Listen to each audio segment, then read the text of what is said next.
well and getting out and doing some fishing. I finally found a day to get out and do another guide. So what I've done this morning, I've headed down the A47 and I'm heading for HOPTON-ON-SEA. This is going to be the most southerly point on the Norfolk coast before we move into Suffolk. And what I'm going to show you today is a mark that I've been to in the past that can produce some nice fish.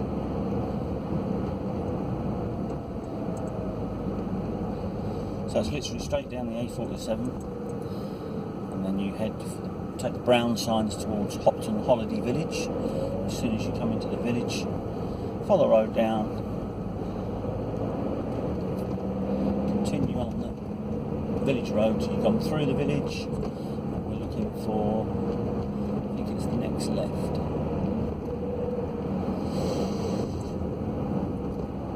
Beach Road. That's the one.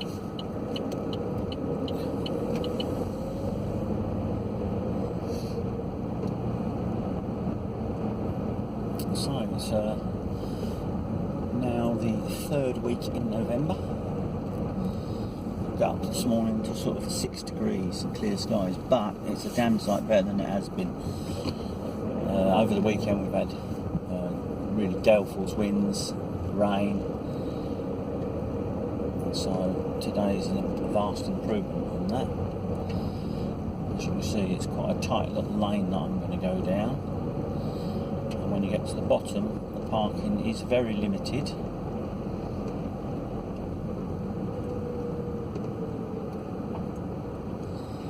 You have to sort of park with some consideration. But the beauty about this is there's no charge for parking down here.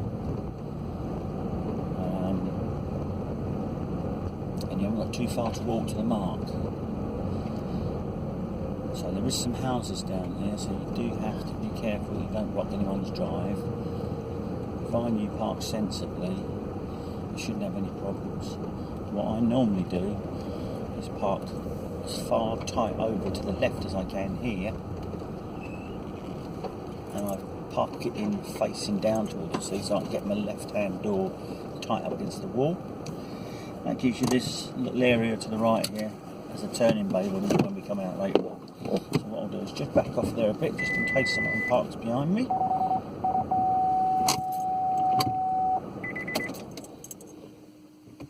Get out now and get some gear on and we'll get started. So from the car, you can see access to the beach is just straight down this slope.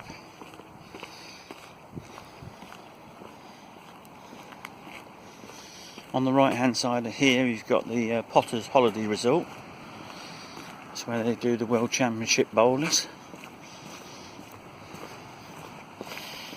I'm arriving almost on low tide, which has been planned, to be fair. What they've done here at Hopton is they've arranged all these boulders in the form of reefs to stop and help stop the erosion. But what that's done is that's limited the amount of beach you've got. So basically your access to the beach through here, as the tide comes up, you need to be able to retreat back up here. So what I'm probably going to do today is start off down on the sand and then move up later on. And these reefs go all the way along. Half a dozen reefs to your left and same to the right, and once you get up there the actual rock reefs stop and we go back to the old wooden traditional groins. There's a nice concrete walkway along here, so it's really nice easy access. What I'll probably do is go about 3 bays to the right there and find a bit of sandy beach with easy access. It just shows you the force of the sea. Now these rocks here, some of them are 6 foot square, as in fact most of them are. And during the recent storm, which is the one reason why I didn't come the other week, you can see one of them's been deposited right up onto the actual walkway. So it just shows you the power of the sea. In the distance there you've got just the end part of Gorleston, and sticking out there and right in the far distance you've got the Yarmouth Outer Harbour. So what I'll do now is crack on, make my way down there, and we'll find somewhere we can set up and have a little go. Okay, so I've walked about 5 minutes to the right of the access slope, and I'll come 2 bays along. At the moment, with low tide, you've got quite a nice bit of sand here. But as you can see, you can appreciate, as the tide comes in, it's going to come right up onto these rocks. And although you can stand on top of their cast, and you can cast on the promenade, if you do hook something like a decent sized ray or a decent sized fish, you're going to have a job negotiating over these rocks, and they look quite slippery, to be fair, at the moment. So what I've done is position myself in this corner. I'm going to set up in the corner with the rods just out a little bit, and that gives me an escape way there later on. As the tide comes up and pushes me back, I've got somewhere where I can retreat. I can still leave the rods here fishing, but move my gear slowly up there so we don't get cut off. One thing worth remembering, if you do come down here and you end up coming down and the tide's already at the bottom of the rocks, means you're going to fish off this causeway. As I say, you can find flat rocks to stand on to reel in and cast out, it's no problem. Just got to watch that it's not too slippery underfoot. But as you can see, that's wet there, so when that sea hits those rocks, it can sometimes come over there with massive great waves, you get soaked. So the idea is keep down lower on the beach if possible. So I'm now going to run some gear together. I'll put one rod out for the start. It's just about 8 o'clock in the morning now, and just about completely low tide. So the idea is today I'm going to fish 3 or 4 hours maybe, tied up. Target will be a ray, so I've got some fresh herring. I've also got some frozen blacks and some other fish bakes and squid. So probably start on one rod. I've just set me long rods up today. I've brought me Any Fish Anywhere Tournament Pros, multiplier reel, sort of usual setup. And I'm going to go with one rod for the start, see what the weed's like, see what the flow's like, lateral pull. And I'm going to keep it fairly simple today. I haven't brought the kitchen sink, so I'm literally set up on the beach like as is. Everything is to hand, because I've got to bear in mind that I'm probably going to be moving backwards and backwards and backwards, so I don't want the shelters up and everything like that. Bait wise today, I've come with some frozen blacks there, squid, fresh herring which came from Taster last week. Anyone who needs any fresh herring for bait, for sea fishing or pike fishing, get yourself down to Taster. I think he's doing them for £5 for a pound, so it's dirt cheap. And a little strip of mackerel there as well, so I can tip some baits off. So what I'm going to go in with a standard sort of 3 hook flapper. Now I'll be totally honest with you today, I would probably assume it's going to be a whiting fest, if anything, because the sea seems to be full of them at the moment. So the actual target for today is going to be to catch anything but a whiting. So what I should do, if I don't go down up to 2 rods, I'll alternate that with a pulley panel and start fishing strips of herring every other cast and see how we go. If that's not too much of a problem, I'll set the second rod up so I can dedicate one for rays, bigger fish, dogfish maybe, and the other one as a scratching rig. So yeah, the sun's now well and truly up. Complete contrast to the last couple of days. Absolutely gorgeous down out here on the beach today. So I'll make a start. Squid baited out, as I said, 3 hook flapper. I've got the yellow 5 ounce on there. Mackerel on the bottom, herring on the middle, and squid on the top. I'm just waiting for me blacks to defrost, and then I'll start adding a bit of worm into the equation. But I'm going to get that put out now and see how we get on.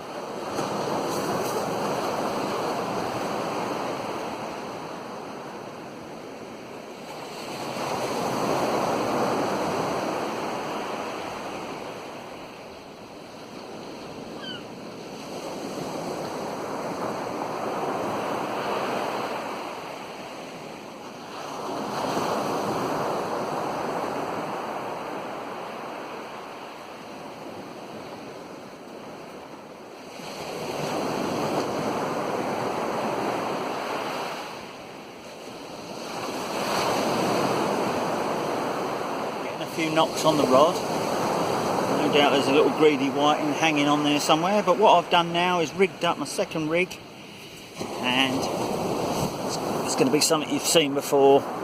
Basically a nice piece of herring onto a 2.0 hook single on an 18-inch pulley. So that will be going out next.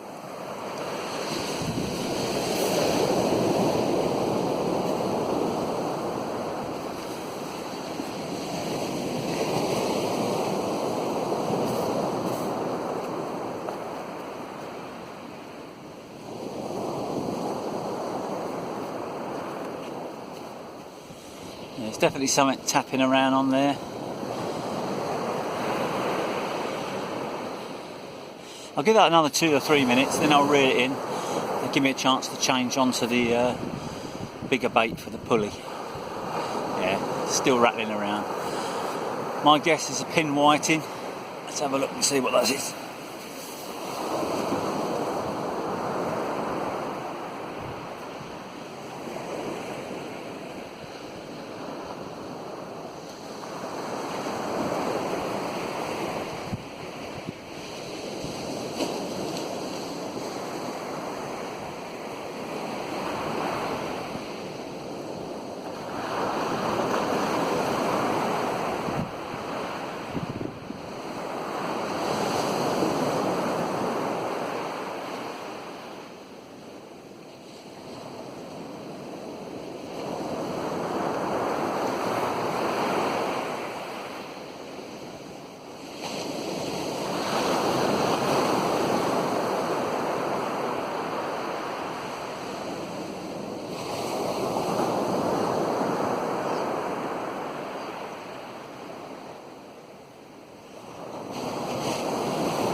Pin white, and it just shows you how greedy they are. I took both of the hooks, so let's get him on. Just to show you, never can tell. There was only a tiny little tap on there, and I would have put money that there had been a tiny little pin whiting, but it's in size, that one.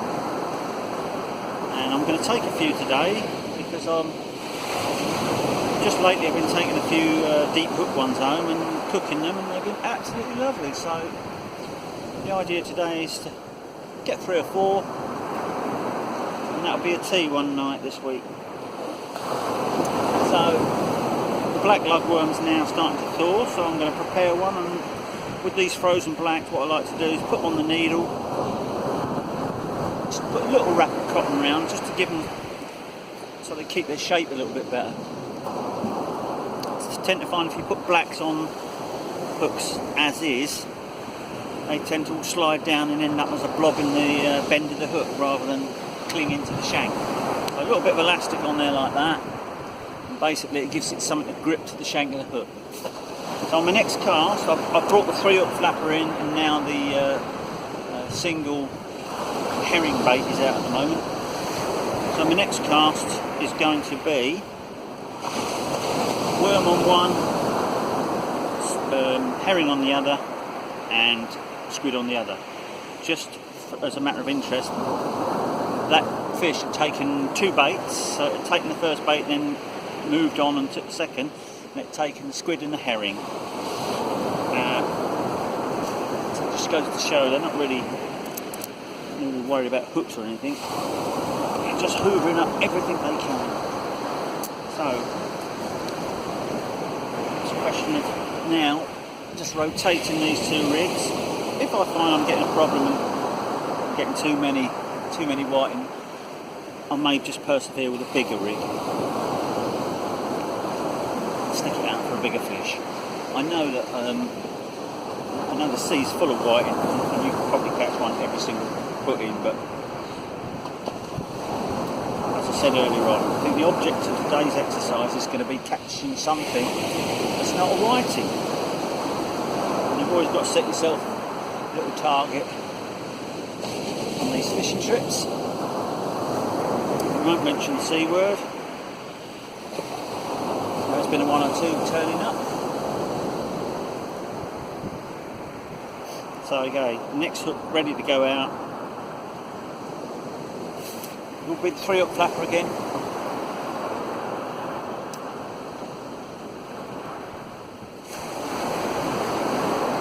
Squid, worm and herring is the bait.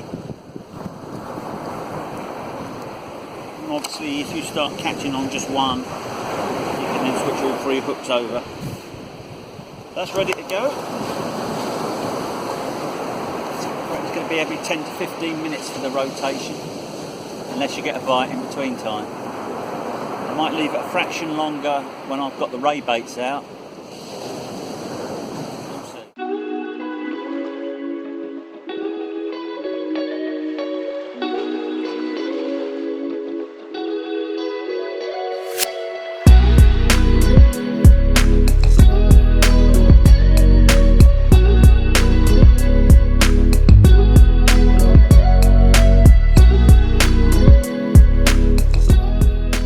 A little bit about this mark. I'm obviously now fishing in November, so predominantly the species are going to be whiting. You've got the chance of the odd codling, you've even still got the chance of the odd ray, thornback ray. Dogfish, they're normally ever present here. You'll get a few flatfish as well. But predominantly this time of year, the whiting move in and nothing else can get a look in really. So if you're thinking of fishing this in the summer, it's a completely different ball game. So the smooth hounds can be caught here, and I've had some very good sessions along here. Further up to the right on those beaches, right up there near the headland, you've got beaches like we've got here, and there's some steps up there you can get on the beach. So smooth hounds. Also, if you like bass fishing, those rocky reefs can attract the bass, so you can either bait fish to the end of those rocky reefs from the beaches or the promenade.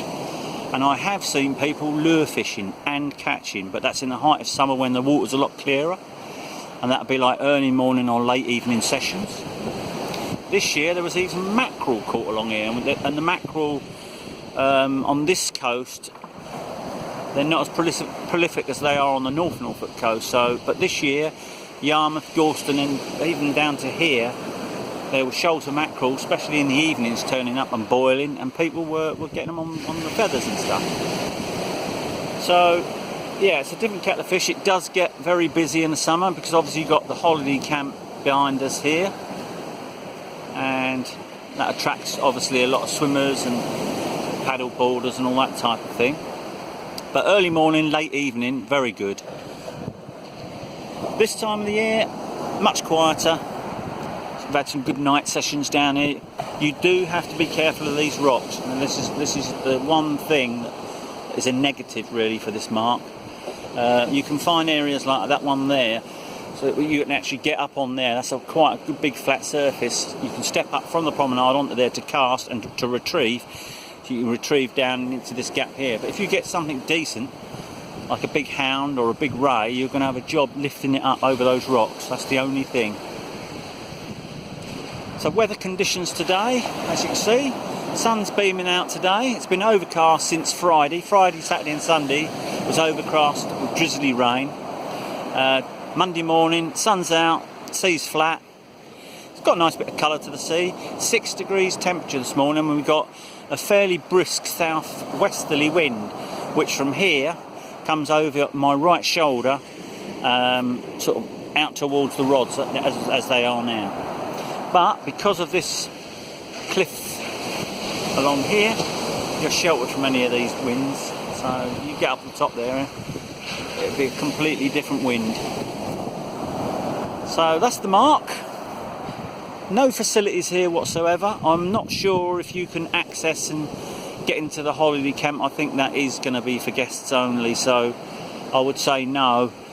But no particular facilities, toilets or anything. Back in the village you've got a couple of shops, there's a pub there, various other bits and pieces.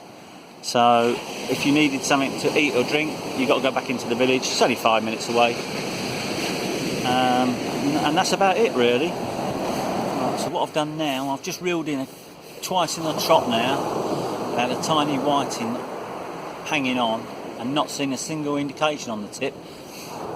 So to try and combat that, to get a better bite indication, what I've done is lower the rod tip down and also swung it a little bit round so it's a bit more parallel to the beach.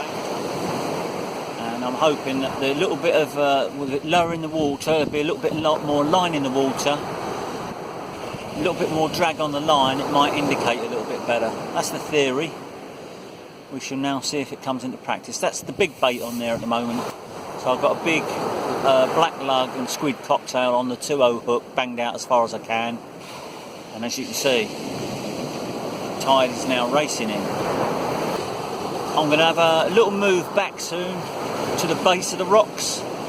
Then after that, I might even contemplate, because I don't think it's going to be big fish today, I'll even get up, set up on top of the promenade and fish over the top of the rocks for an hour. Just to give you some sort of idea.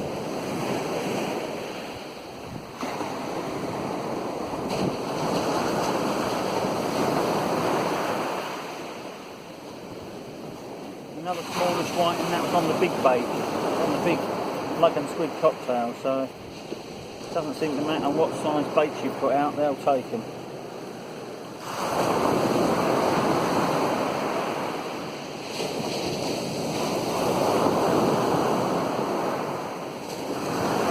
So that was like a 3.5, 4-inch bait.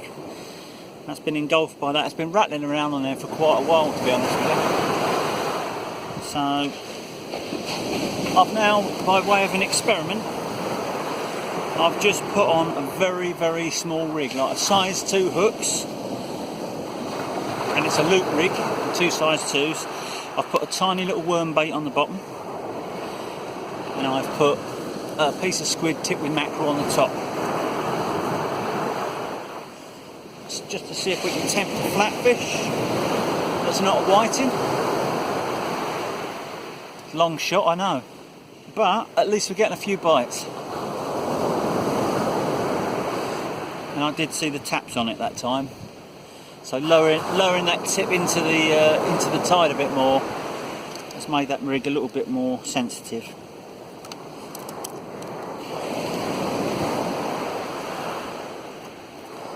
So I'm going to be baiting the pulley rig up again with exactly the same, about a 3-inch lug and squid cocktail. It gets much hotter. I need the factor 15 on in a minute. I believe the sun after yesterday. Oh, that size 2 loop rig has been out probably about 15 minutes now. Very soon after it went out, I had a few little taps on it and then nothing. I've now retreated back up the beach about another 5 or 6 metres. So the next time I move, we'll be up onto the top of the promenade over the rocks. So probably got an hour here, if that. I'm going to bring that 2 hook loop in, see if there's anything snared on there. The 3 hook flapper's ready to go straight out, so I'll just switch it over. I've changed the flapper to a plain lead that might move about and roll a little bit, maybe attract the odd flatfish or something. Just going to try something a little bit different than what I have been. Okay, now you can see I've finally been forced off the beach. It was just about hitting where I was sitting last position. So then I ferried the gear round and back up now onto the promenade here, and once you can get your gear around and get set up, it is actually quite comfortable. You get your rest jammed in between the stones there, rod tip nice and high, line away from any of the rocks. If I want to cast, there's a flat rock just in front of my rod rest there. I can step onto that. Don't think I'll need to do that today because I'm only literally lobbing it to the end of the groin, so possibly better to do everything from here. Now when you're bringing a rig back, again you look for a gap like that down there, so you can get your lead in there and then lift it up quick at the last minute, save snagging on any of these rocks. There'll be various places along here where you can get tucked in, right the way round up to the railings up there. So yeah, once you are up here and set up, it is quite a comfortable place to fish from. The only thing, as I mentioned earlier, once you get a decent tide hitting these rocks, that water will come over here and it will literally soak all your gear. So move your gear back over to the back wall there, out the way, you can avoid it. The only other thing you've got to remember when you're on these promenades is obviously other people walking up and down, dog walkers and stuff. Just be a bit careful when you're casting. You don't really need to go mad on here, pendulum casting and all that. Just a nice gentle overhead lob will put you in amongst the deepish water. So yeah, I shall now crack on here and see if I can scratch a few more out. I've had a couple of little pin whiting since you last saw me. Nothing to write home about, not even seeing a bite, just reeling in for a bait change and they're on there. So yeah, it's absolutely, I'm boiling now and I've only got a sweatshirt on and a hoodie. The big coat which I brought is wrapped up and laying on the rocks over there. That won't get used today. So if nothing else, it's been a pleasant morning. Okay, let's sub that in and have a look. The little loop rig. I've had a few little taps on it, but not confident really. It hasn't carried on, so it's either a small fish buried itself on the hook, or it's nothing. Let's have a look.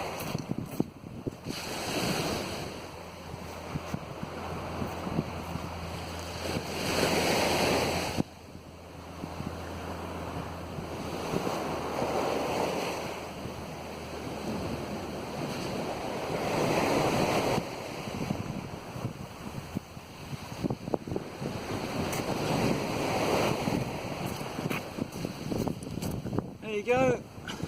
That's been hanging on there quite a while.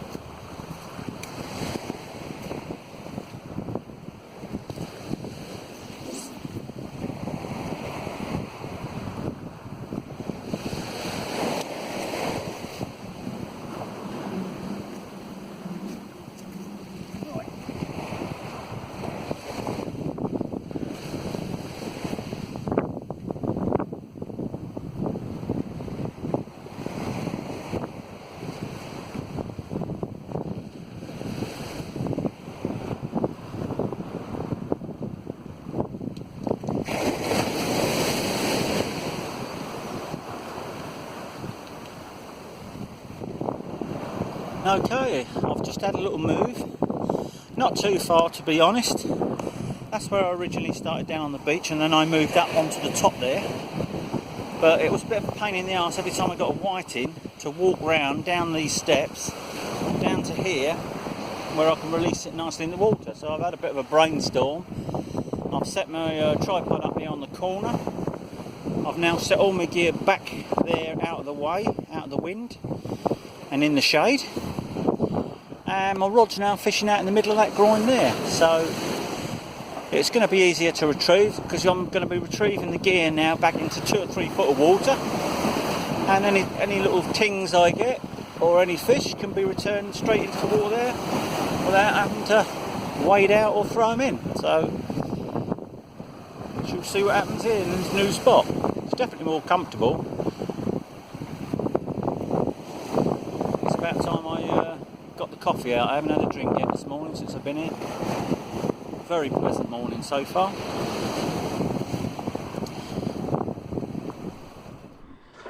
Okay, it's fast approaching high tide now. I've got the water smashing on these rocks here quite regularly. The bites have literally dried up now. I reckon as soon as it gets dusk, they'll switch back on and they'll go mad. So, yeah.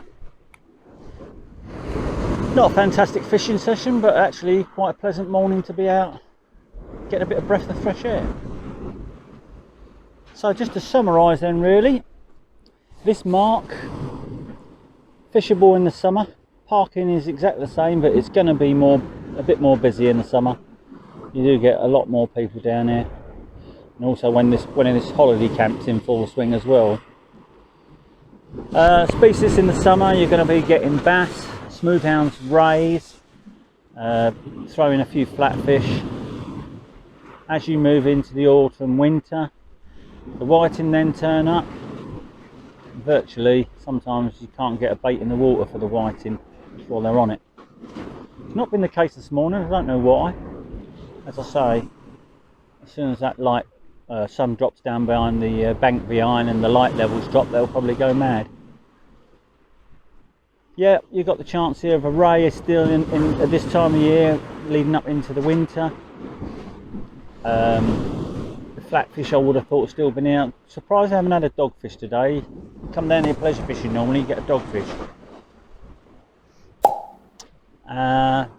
There is also the chance obviously of a unicorn, but that's I think you've got to put the time in down here, and I'd head that way as far as you can really, where the rocks finish and the woodwork finish.